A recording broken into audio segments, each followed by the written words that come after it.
하나님 말씀 룻기에서 1절로 5절까지만 사사들이 치리하던 때에 그런 말로 시작하고 있습니다. 사사들이 치리하던 때에, 그러니까 사사시대의 이야기죠. 사사시대는 어떻다는 걸 여러분 잘 아시죠? 무질서한 시대, 우상숭배, 혼돈의 시대, 배교, 냉담, 하나님 말씀에 냉담했던 시대입니다. 오늘 그렇지 않나 생각합니다. 하나님 말씀에 냉담했다. 들은 척 만척했다는 것입니다. 그래서 사사들이 치리하던 때에 그랬으니 그때가 어떤지를 배경을 우리가 알아야 되겠죠. 사사기는 서론, 본론, 결론이 아주 뚜렷하게 나타나 있습니다. 1장, 2장은 주제가 쫓아내지 못하였더라 이렇게 반복해서 나옵니다. 1장, 2장에. 애굽에서 나온 2세대가 들어갔죠. 가나안을 정복하러 들어갔는데 정복하지 못했어요. 쫓아내지 못했어요. 가나안 7 족속들을. 쫓아내지 못하였다. 이것이 반복해서 서론의 1, 2장에 나옵니다. 3장부터 16장은 본론이에요. 거기에 반복해서 나오는 말은 또입니다. 또 이스라엘이 여호와께 악을 행하여. 이게 반복해서 나옵니다.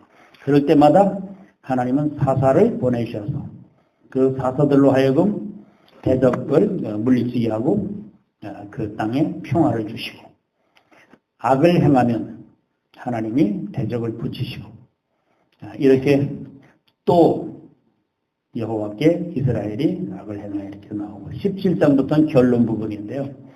거기에는 그때 이스라엘의 왕이 없으므로 사람마다 자기 소견에 오른 대로 행하였더라. 이 말이 반복해서 나와요. 반복해서. 그러니까 그 반복해서 나오는 주제를 알면 우리가 사사시대가 어떤 것인지 알 수가 있고, 사사시대의 17장부터 결론 부분이기 때문에 결론 부분에 누가 등장하느냐면 레위인이 등장합니다. 레위인들이 등장하면서 레위인의 타락이 나와요. 그것은 오늘날 그리스도인의 타락이요, 또 범위를 좁히면 영적 지도자들의 타락, 교회의 타락입니다. 그럴 때에 이스라엘이 멸망을 했던 그런 사건들이 사사기에 나옵니다. 사사기와 룻기는 아주 대조적으로 사사기를 보면 어둡습니다. 침울합니다. 암담합니다. 무질서합니다. 혼돈스럽습니다. 캄캄합니다. 희망이 없습니다. 그러나 같은 시대에 룻기는 아주 밝고 아름답고 부드럽고 그런 면을 우리에게 보여주고 있습니다. 같은 시대의 이야기면서도 오늘 우리가 사사시대를 살고 있다고 말들 합니다. 사람마다 자기 소견에 오른 대로 자기가 왕이 되어서 사는 그 시대. 온디 사사시대라고 우리가 할 것 같으면 오늘 우리가 룻기 이야기도 오늘 우리들의 이야기가 될 수 있습니다. 룻기의 이야기는 베들레헴 시골 구석에서 이름도 빛도 없는 그런 사람들의 한 이야기일 뿐입니다. 가정의 이야기일 뿐이에요. 근데 하나님이 한 시대의 두 이야기를 통해서 우리에게 무엇을 보여주시려고 이렇게 짧은 4장의 이야기를 기록해 놓았는지 우리는 그것을 알게 되면, 룻기는 4장으로 되어 있지만은 아주 놀라운 하나님의 구속의 섭리와 사랑이 들어있습니다. 풍성한 은혜가 룻기에 들어있습니다. 그래서 룻기를 구약의 복음서라 이렇게 말하기도 합니다. 어떤 윤리도덕책도 아닙니다. 한 여인이 시어머니를 극진히 섬겼더니 보아스를 만나서 복을 받았다 하는 그런 윤리도덕적인 그런 이야기가 아니고 하나님의 구속의 섭리가 담겨있는 그런 이야기가 여기 다 들어있습니다. 짧은 시간에 이 성경 이 룻기를 다 이야기할 수는 없습니다. 룻기 4장에 성경 66권이 다 들어있습니다. 오늘 짧은 이야기만 1절에 나오는 그 이야기만 잠깐 말씀드리고자 합니다. 사사들이 치리하던 때 그 땅에 흉년이 들었다는 거예요. 흉년이 들었을 때 어떻게 반응을 했는가? 엘리멜렉이라는 사람이 나오죠. 엘리멜렉이라는 사람은 하나님은 나의 왕이라는 그런 이름의 좋은 뜻을 가지고 있습니다. 근데 그럼에도 불구하고 사사시대에 그 같은 가치관으로 똑같은 그런 삶의 방식으로 반응을 했다는 것입니다. 하나님께서 흉년을 주실 때는 또 홍수를 주실 때 여러 가지 천재지변을 주실 때는 하나님은 이스라엘 백성들을 그런 것으로 다루셨습니다. 말을 안 들을 때, 불순종할 때 흉년을 보내기도 하시고 홍수를 보내기도 하시고 여러 가지로 하나님 다루시는데 그 중에 하나가 흉년이 그 땅에 들었다는 걸 베들레헴에. 흉년이 들었을 때 어떻게 반응할 것인가? 여러분 인생에 흉년이 들었을 때 어떻게 반응하시겠습니까? 사람들은 대부분이 다 자기의 방법을 찾습니다. 종교적인 방법을 찾습니다. 세상적인 방법을 찾습니다. 그래서 먼저 사람은 고난을 당하면 내 방법으로 해결해 보려고 발버둥을 칩니다. 그래서 사람들 찾아가고 세상을 바라보며 환경을 바라보면서 도움을 구하고자 동분서주하죠. 그 다음에 종교적인 방법입니다. 종교적인 방법은 뭐 하는 겁니까 우리가? 전통적으로 해오던 방법, 금식하고 작전기도 하고 서야기도 하고 안 하던 새벽기도 하고 그렇게 하면서 해결해 보고자 하는 것이죠.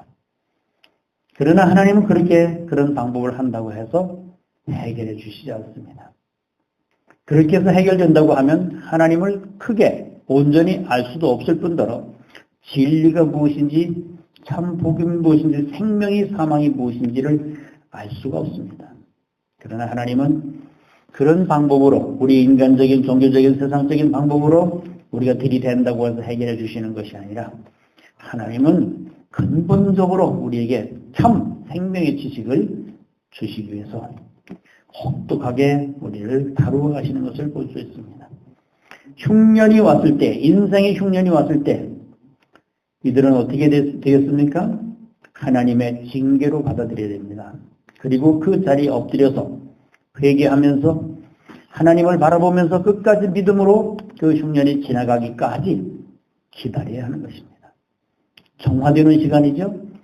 바르게 내 삶이 바른 삶으로 찾아가고 하나님과 관계를 회복하고 내가 잘못 믿었는지 내가 어딜 바른 길을 가고 있는지 이 모든 것을 점검하면서 하나님 앞에 그 흉년이 징계가 지나가기까지 기다리면 되는 것입니다. 그런데 우리는 그렇게 하지 않죠. 기다리기가 힘들어요. 조급해. 죽을 것 같아요. 망할 것 같아요. 부끄러움 당할 것 같아요. 그러니까 바로 육신적으로 반응하는 것입니다. 조급해요. 힘들어 죽겠어. 빨리 해결됐으면 좋겠어요. 기다릴 수가 없어. 그래서 여기저기 찾아다니면서 기도받고 예언기도 받고 언제쯤 이것이 끝날 것인가 여러 가지로 방법을 다 해보지만은 그 방법도 해결이 안 될 때가 많이 있습니다. 그래서 우리가 하나님을 깊이 만나지 못하는 거예요. 이 시대에. 다 자기 방법으로 다 해결해 버리니까 고통을 받아들이지도 않고 참지도 못하고 기다리지도 못하고 그러니까 하나님을 만나지도 못하고 고난은 고난대로 받고 원망불평하고 다 찢어지고 갈라지고 상처받고 흩어지고 하나님도 만나지 못하고 그 고난이 유익되지도 못하고 하나도 얻은 것도 없고 그냥 지나가 버리고 마는 거예요.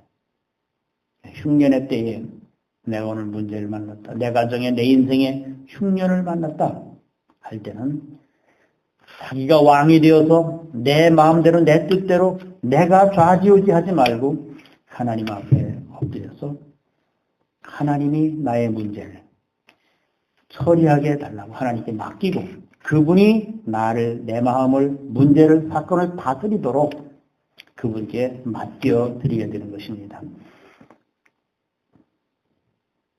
저 혼자만 얘기하는 것 같은데요. 쑥스러워서 얘기를 할 수가 없네. 반응들이 없으시니까.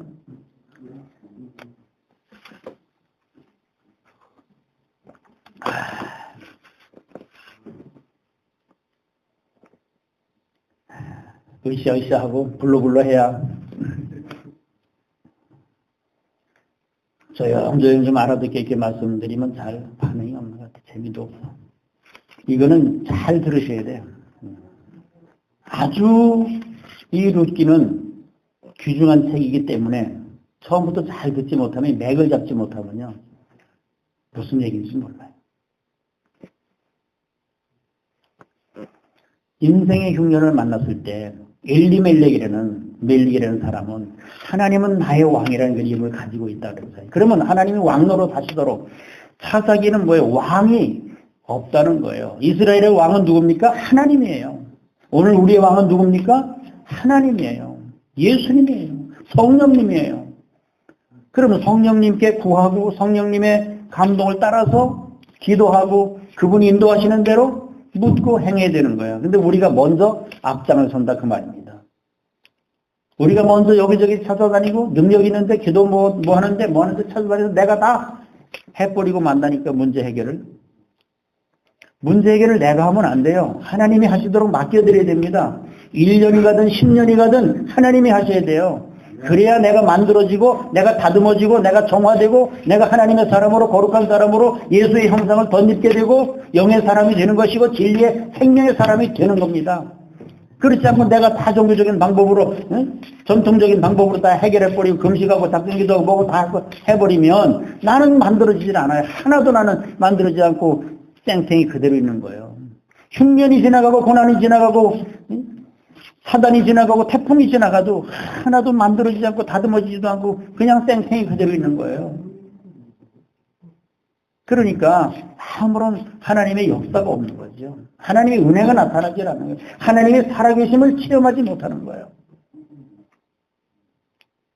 오늘 사사기와 룻기는 우리에게, 오늘 이 시대에 우리에게 들려주시는 왜 이것을 감동해서 기록해 놓게 하셨는지를 우리는 두 사사기와 룻기를 읽으면서 묵상하면서 내 삶에 적용해야 되는 것입니다. 이스라엘의 왕은 하나님이시고 사사기의 주제는 바로 제목은 주께서 다스리게 하라는 것입니다. 주님이 다스리도록 하라는 거예요. 사사들은 바로 예수 그리스도를 예표하는 것입니다. 영원한 사사 예수 그리스도십니다. 40년 통치하고 죽고 또 드러났다 또 통치하고 죽고 하는 없어지는 그런 지도자가 아니라 오늘 예수 그리스도는 우리의 영원한 사사요 영원한 지도자이신 겁니다. 그분을 우리는 따라 살아야 돼요. 흉년을 만났을 때 내 방법, 종교적인 방법, 세상적인 방법 하지 말고 그냥 십자가를 지는 마음으로, 주님 십자가 동참하는 마음으로 자아가 죽고 내가 죽고 주님이 살고 이제는 내가 왕이 아니라 주님이 왕이라는 그것을 우리가 인정해드리고 그 삶을, 내 삶을 해드리고 내 문제를 그분이 맡기고 내 마음대로 살다가 엘리멜렉이 어떻게 됐습니까? 10년쯤 흉년이 지나간 다음에 다시 돌아오려고 떠났던 겁니다. 아주 모압에 와서 살려고 하지 않고 10년쯤 되면, 아니 얼마쯤 지나가면, 흉년이 지나가면 그때 다시 오려고 그랬어요. 나갈 때는 어떻게 했습니까? 그 이유 읽어보면 나갈 때는 풍족하게 나갔으나 돌아올 때는 비어서 돌아오게 하셨다 그랬습니다. 비어서 부끄러움을 당하는 거예요. 그래도 나오미는 돌아왔어요. 고향 땅에 돌아오기가 얼마나 힘이 듭니까? 부자로 나가는데 쫄딱 망해가지고 그것도 걸어서 저녁에 밤중에 어둠컴컴할 때 해가 질 때 사람들이 안 볼 때 걸어 들어왔어요. 근데 벌써 동네 사람들이 알고 아이고 이 나오미가 아니야. 죽은 줄 알았더니 살았네. 나를 나오미라고 하지 말라. 다시는 말하라 하라. 내 인생은 쓰다. 나갈 때는 풍족하게 나갔으나 하나님이 나로 비어서 돌아오게, 가난뱅이 털털이가 돼서 돌아오게 하셨도다. 그래도 돌아오는 거예요. 이 이후에 읽어보면 고향 땅의 베들레헴에 하나님이 양식을 가지고 찾아오셨다는 소문을 들었어요. 양식을 가지고 찾아왔다는 건 뭐 흉년이 들었던 베들레헴 땅에 풍년이 왔다는 거예요. 거기 있던 사람들은 부끄럼도 당하지 않고 망하지도 않고 죽지도 않았어요. 근데 엘리멜렉은 그 시대의 그 흉년을 피해서, 요즘 말하면 머리 굴린 거예요. 잔머리 굴렸어요. 잔머리 굴리지 말라는 거예요. 믿음으로 살라는 거예요. 믿음으로. 하나님이 살아계심을 믿으면 내가 오늘 어떤 문제를 만나든지 그것을 수용하고 받아들이고 거기서 하나님의 섭리를 찾으면 그것이 유익이 되고 복이 되고 은혜가 되고 생명이 되고 능력이 되는 겁니다. 근데 우리는 그거 다 인간적인 방법, 종교적인 방법 다 이제는 다 버려야 되는 거예요. 문제 탁 만나면 벌써 제가 고난받을 때 그랬어요. 내가 고난받는다니까 벌써 딱 와가지고 40일 작전기도 하시랍니다. 내가 콧방구도 안 꼈어요. 내가 그런 말에 이제 흔들리질 않기로 했어요. 그거 한다고 되는 거 아니야. 그렇게 하면 또 바람이 쳇바퀴 돌듯이 그저 종교인으로 그냥 살 뿐이요. 살아계신 하나님을 만나지 못하는 거예요. 망하게 하신 분도 하나님이요. 살게 하시는 분도 하나님이요. 모든 것이 하나님의 섭리 가운데 있는 것입니다. 룻기의 제목은 하나님의 섭리와 책임 있는 삶이에요. 하나님은 오늘도 섭리에 가고 계십니다. 작은 일이든 큰 일이든 오늘 우리가 알든 알지 못하든 하나님은 오늘도 이 세상 역사를 다스려 나가고 계십니다. 우리가 그 가운데 있어요. 그 가운데 우리가 어떻게 살 것인가 책임 있는 삶을 살아야 된다는 거예요. 여기 등장하는 사람 보세요. 엘리멜렉, 나오미, 오르바, 룻, 보아스, 또 아무개 등장하는 사람들 보세요. 어떻게 반응을 했는가. 책임 있는 삶을 사는 사람을 통해서 하나님은 구속사를 이어오셨습니다. 누가 책임 있는 삶을 살았어요? 나오미가 책임 있는 삶을 살았어요. 어떤 책임이요? 며느리, 자기를 따라온 그 며느리 룻, 이방여인 룻에게 그 남편을 만나게 해주는 그 책임이 그 나오미에게 있었던 것입니다. 어떻게 해서든지 저 홀로 젊은 과부가 나를 따라오는 저 갸륵하고 기특한 저 며느리를 어떻게 남편을 만나게 해서 새로운 가정을 만나게 꾸려줄까? 이것이 나오미의 일편단심. 책임 있는 삶을 사는 거예요. 그것이 시어머니의 책임. 룻은 책임이 뭡니까? 룻의 책임은요, 뭐예요? 시어머니를 공경하는 거예요. 끝까지 따라붙는 거예요. 모함 여인입니다. 모함 여인이 이방 여인이에요. 이방 여인이 어떻게 다른 신을 섬길 수가, 따라올 수가 있겠습니까? 다른 나라, 다른 신을 따라서 내가 섬기던 그 모스 신을 버리고 내 민족을 버리고 내 가정을 버리고 내 고향 땅을 버리고 어떻게 나오미를 따라올 수가 있겠습니까? 그러나 하나님이 맺어주신 그 어머니와 며느리의 관계 전륜으로 생각했죠. 어머니 가시는 곳에 나도 가고 어머니 백성이 나의 백성이 되고 어머니가 유숙하는 곳 나도 유숙하고 어머니가 돌아 죽으면 나도 죽고 어머니 하나님이 나의 하나님이요. 이런 고백을 가지고 따라오는 그것을 하나님은 들으셨다는 거예요. 모함 여인입니다. 이 이스라엘의 총에 들어올 수도 없는 모함 여인이요. 누구십니다? 그 여인이 이스라엘 마태복음 예수님의 족복에 들지 않았습니까? 이 룻기는요, 울음으로 시작해서 기쁨으로 끝나는 책이에요. 사망으로 시작해서 생명으로 끝나는 책이에요. 슬픔으로 시작해서 행복으로 끝나는 책입니다. 우리가 보아스인 예수 그리스도를 예표하는 그 예수 그리스도를 만남으로써 우리 인생이 그렇게 되었다고 믿으시길 바랍니다. 우리는 이제 슬픔에서 행복으로, 사망에서 생명으로 우리는 인생이 바뀌어진 거예요. 그렇기 때문에 오늘 내가 인생의 흉년을 만났을 때 어떻게 반응할 것인가? 이 사사시대의 그 사람들처럼 자기가 왕이 돼서 자기가 문제를 해결하기 위해서 자기가 하나님을 이용하고 믿음을 이용하고 말씀을 이용하고 신앙을 종교를 이용해서 어떻게 하는 것이 아니라 죽고 사는 것은 하나님께 달렸습니다. 하나님을 바라보고 겸손히 무릎 엎드려서 그 태풍이 지나가기까지, 그 흉년이 지나가기까지 회개하며 자기를 돌아보면서 하나님과의 관계를 회복하게 되면 그 삶이, 그 문제가, 그 흉년이 회복하게 될 줄로 믿습니다. 인간의 방법 쓰지 말고 머리 굴리지 마세요. 되는 거 없습니다. 됐다고 해도 또 넘어집니다. 또 문제 옵니다. 또 힘듭니다. 또 찾아다녀야 됩니다. 또 종교적인 방법, 옛날 방법 또 써야 됩니다. 이게 반복이에요. 한 번 만들어지고 한 번 다듬어지고 한 번 진리로 생명으로 만들어지기만 하면 그 이후에 문제는 없는 거예요. 문제도 아니에요. 그까짓 거. 왜? 내가 그만큼 말씀으로 진리로 능력으로 생명으로 풍성해졌기 때문에 더 이상 문제가 문제로 보이지 않는 것입니다. 오늘 우리가 흉년을 만났을 때 나의 책임이 무엇인가? 내가 해야 할 책임이 무엇인가? 아버지로서, 어머니로서, 자녀로서, 목사로서, 가장으로서, 장로로서, 권사로서, 집사로서 나의 책임이 무엇인가를 우리는 다시 생각하면서 이 흉년의 때를 어떻게 넘길 것인가? 성령의 인도와 지도를 따라서 그분이 인도하시는 대로 순종하기만 하면 모든 일이 아름답게 생명으로 풍성하게 이루어질 줄로 믿습니다. 남자가 다 죽었어요. 3사람이나. 얼마나 허망합니까? 잘 살기 위해서 나가는데 그 가정이 몰락을 당했습니다. 고향 땅에 돌아오기가 너무너무 창피해서 돌아올 수 없어. 그러나 나오미는 하나님이 양식을 가지고 찾아오셨다는 그것을 바라보고 돌아가자. 믿음으로 하나님을 바라보고 다시 고향으로 돌아왔을 때 하나님의 역사로 말미암아 섭리로 말미암아 보아스를 만나게 되고 그 삶이 그 가정이 그 인생이 회복된 줄로 믿습니다. 죽게 돌아오기가 망해서 돌아오기가 쉽지 않습니다. 부끄러운 것입니다. 둘째 아들이 재산을 탕진하고 다시 아버지 집으로 돌아오기가 쉬운 것이 아닙니다. 자존심이 있어요. 자존심. 그래서 못 돌아오고 자살하는 사람들이 많은 거예요. 하나님께 못 돌아오고. 부끄러움을 무릅쓰고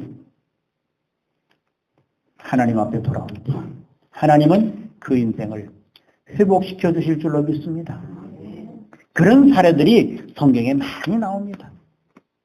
그래서 믿음은 그 현장을, 삶의 현장을 떠나는 거예요. 내가 지시할 곳으로 떠나라고 하는 아브라함에게 하셨던 그 말씀처럼 룻은 자기 고향 땅, 자기 가족, 자기 친척, 자기 신을 버리고 시어머니 나오미를 따라서 떠났더니 그가 예수 그리스도의 조상이 되었습니다. 룻기 4장에 나가서 읽어보십시오. 어떻게 되는가? 그의 족보가 예수님의 족보, 예수님의 그 룻을 통해서 이방 여인을 통해서 믿음으로 순종한 그 여인을 통해서 예수 그리스도가 이 땅에 오게 되는 것입니다. 여러분, 내가 삶이 보잘것없다고 우리는 자꾸 큰 걸 좋아하잖아요. 드러나는 걸 좋아하잖아요. 그런데 하나님은 바로 그런 사람들을 쓰지 않았습니다. 구속사를 보면요, 다 숨어있는 사람, 이름도 빛도 없는 사람, 저 시골 구석에 처박혀 있는 사람들, 양치는 목동들, 이런 사람을 불러 쓰셨어요. 그런 사람이 뭐예요? 믿음의 사람을 쓰셨다는 거예요. 하나님의 섭리를 믿는 사람은 오늘 내가 부엌에서, 내가 오늘 밭에서, 내가 어느 구석에 숨어있다고 할지라도 믿음의 사람을 하나님 주목하고 계시면서 그 사람을 하나님 만들어서 다듬어서 쓰게 될 줄로 믿습니다. 하나님이 그 자리에서 자기 책임을 다하는 사람을 하나님은 한 단계 또 한 단계 또 한 단계 이렇게 높여서 하나님 사용하실 줄로 믿습니다. 그러므로 그 자리에서 최선을 다해야 되는 거예요. 룻이 내가 이렇게 따라가면 하나님이 나 이 다음에 예수님의 조상을 만들겠다. 그걸 알았습니까?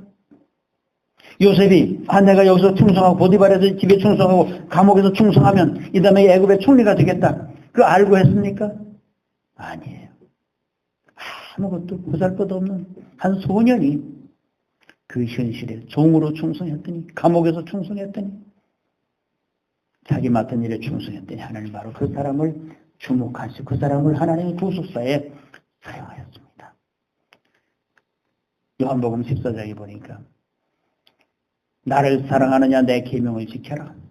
나를 사랑하는 자를 통해서 나를 나타내겠다고 말씀하셨어요. 바리새인 서기관, 성경을 연구하는 그 사람들을 쓰시지 않았습니다.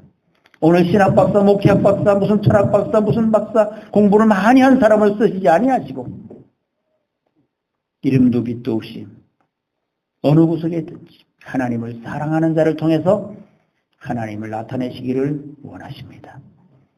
그런 사람 되시기를 축원합니다. 근데 육은 그렇지 않죠. 드러나길만 해.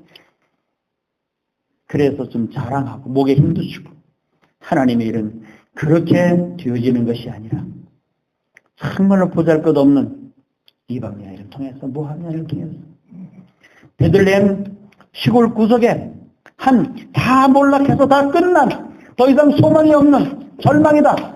바로 그 나오미의 가정을 들어서 하나님은 예수 그리스도를 이 땅에 오게 하셨다는 사실입니다. 그렇다면 오늘 사사시대가 오늘 이 시대라면 거기에 있는 정말로 사사시대 한 시골 구석에 베들레헴에 있던 그 룻에 대한 이야기도 나오미에 대한 이야기도 오늘 우리의 이야기가 나의 이야기가 될 수가 있을 것입니다. 그렇게 믿음으로 나간다면 하나님께서 반드시 살아계신 하나님으로 나타나게 될 줄로 믿습니다. 기도하겠습니다.